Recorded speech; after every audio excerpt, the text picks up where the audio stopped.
दोस्तों, मैं आपको सुनाने जा रहा हूं अपनी मंडली की सदस्य प्रोमिला काजी की लिखी कहानी न हम सफर न आशना। किसी अपने के गुजर जाने की खबर अपने साथ दुख और यादों के बवंडर लेकर आती है। अतीत के कितने ही झरोखे खुल जाते हैं और खट्टी मीठी स्मृतियां आंख में चौनी खेलने लगती हैं। जब से अलका मौसी के न रहने की खबर आई थी, मेरा हंसता खेलता घर चुप सा पड़ गया था। माँ कभी सामने तो कभी छुपकर अपने आंसू पोंछने की बेकार कोशिश कर रही थी। उनकी तकलीफ मैं समझ सकता था। दोनों पक्की सहेलियां थीं। खून के रिश्तों से ज्यादा ये दोस्ती का रिश्ता था और इसीलिए दोनों परिवारों में संबंध इतने गहरे थे कि कोई भी काम बिना एक दूसरे के होता ही नहीं था। माँ का बस चलता तो खबर मिलते ही शिमला चल देती, लेकिन व्हीलचेयर पर तो अपने रोज के काम निपटाना भी उनके लिए एक बड़ी कवायद होता है। ये सफर कैसे कर पाती? तुम्हें जाना पड़ेगा देव। माँ की उदास आवाज के आगे मैं कुछ बोल ही नहीं पा रहा था। मैंने थोड़ा आनाकानी की, लेकिन दुखी माँ को और दुखी नहीं कर पाया। मैंने सपने में भी नहीं सोचा था कि मुझे कभी शिमला जाना पड़ेगा। बाणी मेरी पत्नी मेरे जाने का इंतजाम करने लगी बिना कोई सवाल किए। हम तीनों यूं तो खामोश थे, लेकिन तीनों की चुप्पी का सिरा शिवी पर जाकर मिलता था। शिवी जिसे भूलने के लिए मेरी पूरी जिंदगी भी कम थी और आज 15 साल बाद मुझे वक्त फिर उसके सामने खड़ा करने वाला था। शिवी के बारे में और क्या बताऊं। पड़ोस के घर में रहने वाली अलका मौसी की भतीजी थी। उसके मम्मी पापा के किसी दुर्घटना में गुजर जाने के बाद से अलका मौसी ही उसकी सब कुछ थी। उसके घर में खामोश से रहने वाले दादाजी, वो और अलका मौसी थे बस। बचपन से जिसके साथ लड़ते खेलते बड़ा हुआ, साथ निभाने के वादे जुबान से तो नहीं किए, लेकिन दोनों जानते थे कि हम कभी अलग न होने के लिए बने हैं। छत पर खुले आसमान को ताकते हुए हम दोनों दम साधे तारों के टूटने का इंतजार करते, और जब कोई तारा टूट कर गिरता तो एक दूसरे का नाम लेकर एक अनकहे रिश्ते को और गहरा करके सुखों में डूब जाते। स्कूल फिर कॉलेज साथ जाया करते थे। अपनी साइकिल कई बार मैं जानबूझकर धीमी कर लेता ताकि शिवी आगे निकल सके। पीछे मुड़कर अपनी जीत पर खिलखिलाती शिवी दुनिया जहान की सबसे प्यारी लड़की लगती और मैं दुनिया का सबसे खुश लड़का। दो चोटियां झुलाती लड़की, छोटी छोटी बात के लिए मेरा मुंह देखती लड़की, हर फैसले के पहले मेरी हाँ सुनने वाली लड़की। शहर अलग होने के बाद भी मुझसे कभी अलग नहीं हो पाई। उसी लड़की से शादी के लिए जब उसके दादाजी ने इनकार किया था तो मेरा दिल, मेरी दुनिया के साथ साथ दोनों परिवार भी टूट गए थे। किसी तुगलकी ऐलान की तरह थे उनके शब्द। यह रिश्ता नहीं होगा, हमने कह दिया तो कह दिया, बस। अतीत की तरफ लौटना शायद सबसे मुश्किल सफर है और आज यही सफर मुझे करना था। 15 साल गुजर चुके हैं अब, लेकिन अब तक एक एक बात मेरे जहन में है। शिवी के दादाजी की तरह मैंने भी दोहराया था, नहीं भूल सकता उसे, बस। पैकिंग करते हुए बाणी मेरी पत्नी बार बार मेरा चेहरा देख रही थी। आप रहने दो, मैं कर दूंगी ना, मुझे परेशान देख के बोली। मैं हंस पड़ा। थोड़ा काम मुझे भी कर लेने दिया करो। और सुनो ना, तुम भी साथ चलो, मैंने उसके संजीदा चेहरे को देखते हुए कहा। यहाँ माँ और बच्चों को कौन देखेगा? बाणी की उदास आंखें मुझ पर टिक गईं और वो मुझसे कस कर लिपट गई। जल्दी लौटाना देव, बाणी ने हौले से कहा। माँ का या मेरा कभी कभी अचानक शिवी के बारे में बात करना उसे कहीं न कहीं परेशान कर देता था। दरअसल शिवी हमारे साथ ना होकर भी कभी हमारे बीच से गई नहीं। आज पहली बार मुझे अतीत की तरफ लौटते देखकर शायद बाणी का विश्वास हल्का सा डगमगा गया था। जाने क्यों मैं उसे किसी तरह का कोई आश्वासन नहीं दे पाया। शायद मेरा अपना दर्द इतना था कि उसका दर्द मैंने अनदेखा कर दिया। बाणी ने पिछले 15 साल में हमारा सब बिखरा समेट लिया था। उससे अच्छी पत्नी मुझे नहीं मिल सकती थी, लेकिन यह शिवी नहीं है। दिल का एक कोना बच्चे की तरह बिसुर उठता। जब बेहद परेशान होता हूं तो मैं बेख्याली में उसके हाथ में पड़े कंगन घुमाने लगता हूं। आंख चाहे कहीं भी रहे, लेकिन मन 15 साल पीछे लौटने लगता है। अभी भी यही हुआ। मन मई के उस दोपहर की तरफ चला गया जब अपना अपॉइंटमेंट लेटर लेकर माँ के सामने पहुंचा था। लिफाफा उसकी आंखों के आगे लहराते हुए मैंने कहा था, लो माँ, मैंने तुम्हारा कहना रख लिया, अब तुम अपना वादा पूरा करो। माँ ने मुझे कस के गले से लगा लिया था। देख, तैयारी शुरू कर दी है मैंने देव। कह के उन्होंने अपने पास रखा मीनाकारी वाला पीतल का बक्सा उठाया। देखना खोल के। माँ की आंखों में चमक थी और उसे खोलते ही मेरी भी आंखें चमकने लगीं। कितने सुंदर कंगन है माँ। हाँ, तेरी दादी ने दिए थे मुझको। मैंने शिवी के लिए रख लिए थे। आज यही लेके शादी की तारीख पक्की करने जा रही हूँ। खुद पहनाऊंगी उसको। तभी अलका मौसी भी आ गई थी।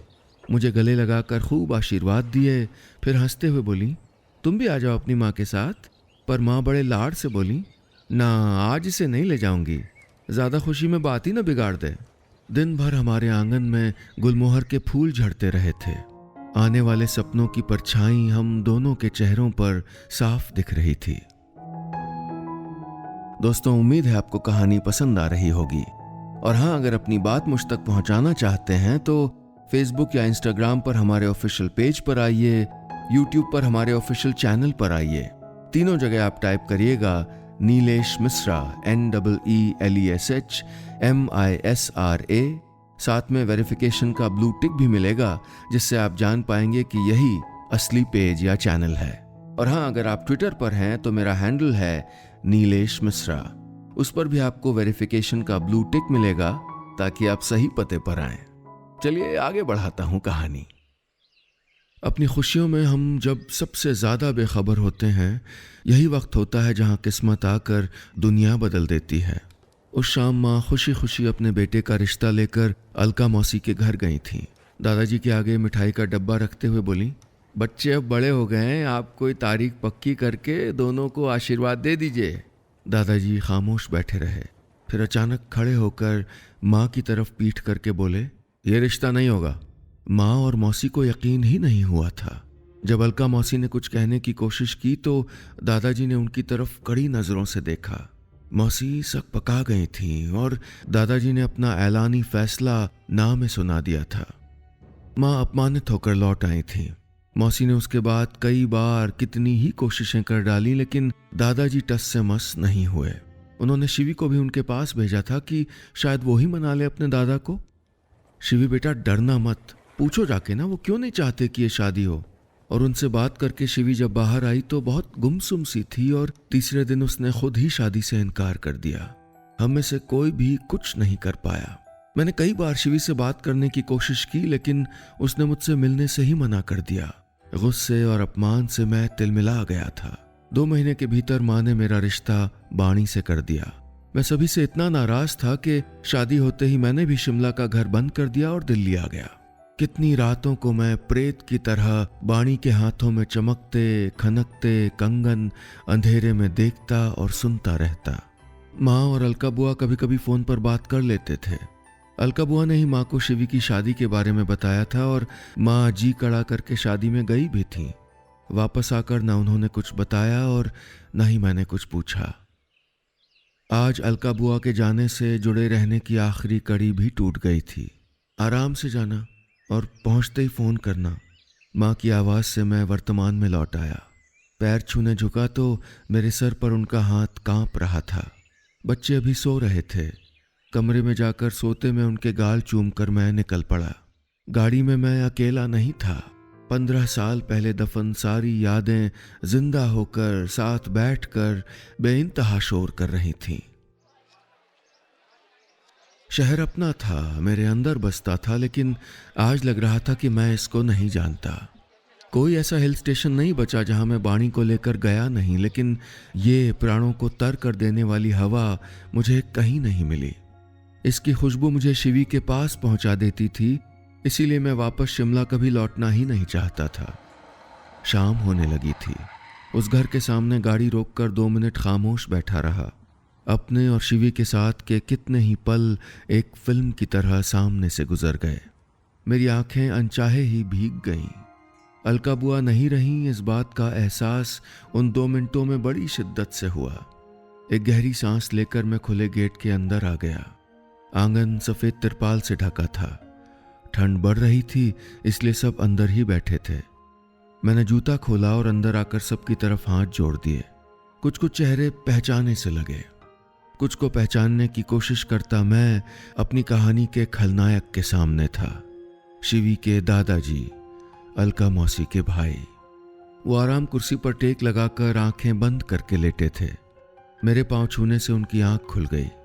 मुझे पल भर देखा, चश्मा ठीक किया, आंखें सिकोड़कर पहचानने की कोशिश की और फिर उनके मुंह से निकला, देव। वो कुर्सी से उठ गए और मुझे गले से लगा लिया। वक्त ने उन्हें किस कदर कमजोर बना दिया था। अपने समय में गरजने वाला शेर मुझे बाहों में लेकर एक निरीह बच्चे सा लग रहा था। मुझे साथ वाली कुर्सी पर बैठाकर दादाजी कभी मेरा हाथ थाम रहे थे, कभी मेरे सर पर हाथ फेर रहे थे। जाने क्यों मुझे ऐसा लग रहा था कि कहीं न कहीं वो अपने बरसों पहले के फैसले पर शर्मिंदा हैं। मेरे मन में उनके लिए जितना गुस्सा था वो उनके स्नेहिल स्पर्श से धीरे धीरे न जाने कैसे खत्म हो रहा था। वहाँ सब माँ के बारे में पूछ रहे थे। रिश्तों पे जमी बर्फ धीमे धीमे पिघल रही थी, लेकिन जो चेहरा मैं ढूंढ रहा था वो नहीं दिख रहा था। अपने पीछे एक हल्की आहट और फिर चाय की आवाज़ सुनकर मैं पलटा। मेरे सामने सफ़ेद दुपट्टे और नीले सलवार कुर्ते में चाय की ट्रे लिए शिवी खड़ी थी। कमरे में एकदम सन्नाटा हो गया था। सबकी नज़रें हमारी तरफ थीं। जिस लड़की को बचपन से चाहा, उसके लिए चाहे कितना आक्रोश रहा हो मेरे मन में, उस पल उसे सामने देखकर मैं बस उसे देखते रहना चाह रहा था। अजीब मनोदशा में था मैं। उसकी मांग का हल्का सा सिंदूर मेरा मुंह चिढ़ा रहा था। 15 साल जहन में रहने वाला चेहरा थोड़ा भर गया था। माथे पर उम्र की हल्की सी छाप तो थी, लेकिन आंखों की मासूमियत वही थी। वो ज्यादा नहीं बदली थी, और अगर पूरी बदल भी गई होती तब भी कैसे नहीं पहचानता उसे। वक्त का अपना मिजाज होता है। वो बिना किसी के लिए रुके शहंशाह की तरह सामने से गुजर जाता है और हम आंखों में धूल भरे गुबार ताकते रह जाते हैं। 15 सालों के फासले को पाटने की बचकानी सी कोशिश में मेरे मुंह से बस यही निकला, कैसी हो शिवी। कभी सोचा नहीं था कि उससे इस तरह सतही बातें करूंगा, लेकिन सच यही था। हम दोनों दो किनारों पर खड़े थे और हमारे बीच गुजर चुके वक्त का एक लंबा सा दरिया था, जिसके साथ बातें खत्म ही नहीं होती थीं। आज उसी से बात करने में कैसा संकोच आ गया था कि शब्द ढूंढने पड़ रहे थे। वजह शायद उसके लिए मन में अब भी बाकी गुस्सा था, एक धीमी सी दर्द की लहर के बाद बची नाराजगी। उससे ध्यान हटाकर मैं मुंह घुमाकर दादाजी से बात करने लगा। दूसरे दिन सुबह जल्दी नींद खुल गई तो सोचा जाकर अपना घर देखाऊं। कमरे से निकला तो आंगन में शॉल लपेटे शिवी टहल रही थी। कहीं जा रहे हो देव? उसने सहजता से पूछा। मैं पल भर ठिठका। मन किया कि कुछ देर उसके साथ बात कर लूं। कितना कुछ अनकहा रह गया था हमारे बीच, लेकिन बिना जवाब दिए तेजी से बाहर आ गया। मेरे किसी सवाल का जवाब 15 साल पहले किसने दिया था जो मैं रुककर उससे बात करता? लेकिन अपना पुराना घर देखकर मेरे भीतर जमा एहसास कुछ नर्म पड़ने लगे। इधर उधर ताकते हुए सोच रहा था कि ठीक ठाक करवा कर बीच बीच में यहाँ आया जा सकता है। अब घर से क्या गुस्सा निकालना। बाणी ने तो कभी ये घर देखा ही नहीं। बच्चे भी देखेंगे, आया करेंगे तो घर फिर से आबाद हो जाएगा। माँ भी खुश होंगी, मुझे पूरा यकीन था। मेरे इस लौटने से कुछ तो बदल रहा था मुझ में। हर अपराधी ठहराई गई चीजों को मैं माफ करता जा रहा था, शायद कहीं ना कहीं खुद को भी। लेकिन शिवी के प्रति अब भी कुछ बचा था जो खत्म होने का नाम ही नहीं ले रहा था। शाम को जब वापस अलका मौसी के यहाँ पहुंचा तो सब बाहर वाले कमरे में ही बैठे थे। देव, सुबह वापसी है क्या बेटा? दादाजी ने आते ही पूछा। जी, मैंने छोटा सा जवाब दिया। रुक जाते 1-2 दिन, वो हिचकते हुए बोले। माँ और बाणी अकेले परेशान हो जाते हैं दादाजी, फिर आऊँगा सबको लेकर। मैंने उनको तसल्ली दी। तुम्हें परेशानी ना हो तो शिवी तुम्हारे साथ ही चली जाएगी सुबह। इसे चंडीगढ़ छोड़ते हुए तुम दिल्ली निकल जाना। दादाजी मेरी तरफ उम्मीद से देख रहे थे। शिवी के साथ 4 घंटे का सफर अकेले, ये कुछ ऐसा था जो मैं शिद्दत से चाहता था और नहीं भी। मैंने सामने बैठी शिवी की तरफ देखा। वो हमेशा की तरह चुपचाप आंखें झुकाए बैठी थी। जरूर आज फिर दादाजी उसकी इच्छा के बिना अपनी मनमानी कर रहे हैं। जो अपनी पूरी जिंदगी के सफर के लिए नहीं बोली, वो इतनी जरा सी दूरी के लिए क्या बोलेगी? खुशी और उदासी के बीच के उस पल में मैंने हाँ में सर हिला दिया। शिमला की घुमावदार सड़कें और मेरा मन, दोनों का ही सिरा नहीं मिल रहा था। कार में मेरे बगल की सीट पर बैठी शिवी में सचमुच कुछ ज़्यादा नहीं बदला था। बाल की चोटी एक ढीले जूड़े में बदल गई थी बस। वो पहले की तरह यहाँ वहाँ की बातें किए जा रही थी और मैं हाँ में जवाब दे रहा था।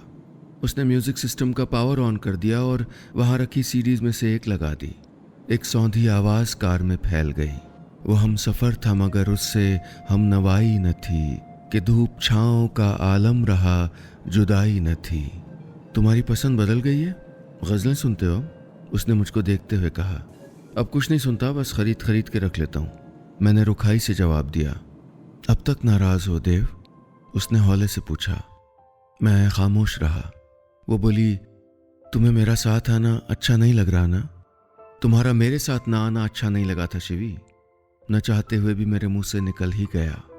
शिवी चुप रही, फिर बोली, जानते तो हो दादाजी ने इनकार किया था, और पूछोगे नहीं कि ऐसा क्यों किया था? सालों से सच जानने की एक बेचैनी तो थी ही। मैंने एक छोटे से झरने के पास गाड़ी रोक दी। वो मेरे करीब आकर खड़ी हो गई। जानती हो, बुआ को कॉलेज में किसी से प्रेम हो गया था, लेकिन दादाजी के डर के मारे वो एक खत लिख के चुपचाप घर छोड़ के चली गई थी। लेकिन 1000 वादे करने वाला लड़का उस रोज़ बस स्टॉप पर पहुंचा ही नहीं था। पहुंचे थे दादाजी, जो उनका हाथ पकड़कर खींचते हुए घर ले आए थे। बस तभी से प्रेम शब्द से ही उनको नफरत हो गई थी। और जब उन्हें तुम्हारे मेरे बारे में पता लगा तो उन्होंने जान देने की धमकी दी थी। और वो सचमुच 3 दिन बिना खाना पानी पड़े रहे। तीसरी रात में हार गई थी देव। ये सब तब क्यों नहीं बताया? शायद हम कुछ कर पाते, मना पाते उनको। शिवी हंस दी। क्या बताती? बुआ का अतीत? और तुम्हें क्या लगता है मैंने नहीं मनाया होगा?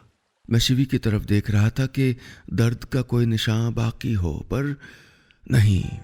उसका चेहरा शांत था, किसी जोगन जैसा। जानते हो, शिवी मुस्कुरा कर बोली, आज मैंने ही कहा था दादाजी से कि मैं तुम्हारे साथ जाना चाहती हूँ, क्योंकि मुझे लगा कि तुम अपनी पीठ पर पिछले 15 सालों का बोझ अब तक लिए चल रहे हो। नाराजगी दिलों में बड़ी ज्यादा जगह घेरती है देव। खुशियों के हिस्से भी मारे जाते हैं। हम दोनों की आंखें भर आई थीं। रोते हुए वो मेरे सीने से लग गई। गुड बाय कहना रह गया था ना देव, इसीलिए तुम्हारे साथ चली आई। तुम्हारा और मेरा गुड बाय का रिश्ता तो था नहीं शिवी, फिर भी चलो कह देता हूं। मैंने अपने होंठ उसके माथे पर रख दिए, बिल्कुल वैसे ही जैसे सुबह बच्चों के गाल पर रखाया था। हम वापस आकर गाड़ी में बैठ गए। गाड़ी के म्यूजिक प्लेयर में अगली गजल बजने लगी। जो हम पे गुजरी सो गुजरी मगर शबे हिजरा, हमारे अश्क तेरी आकिबत संवार चले।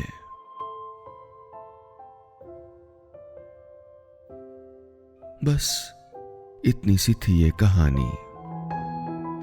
और हमारे इस YouTube चैनल को सब्सक्राइब जरूर करिएगा। सब्सक्राइब का बटन दबाइए और एक घंटी का जो निशान दिख रहा है ना, उस पर जरूर क्लिक करिए, ताकि जब भी मैं नई कहानी सुनाऊं आप तक ईमेल में तुरंत पहुंच जाए।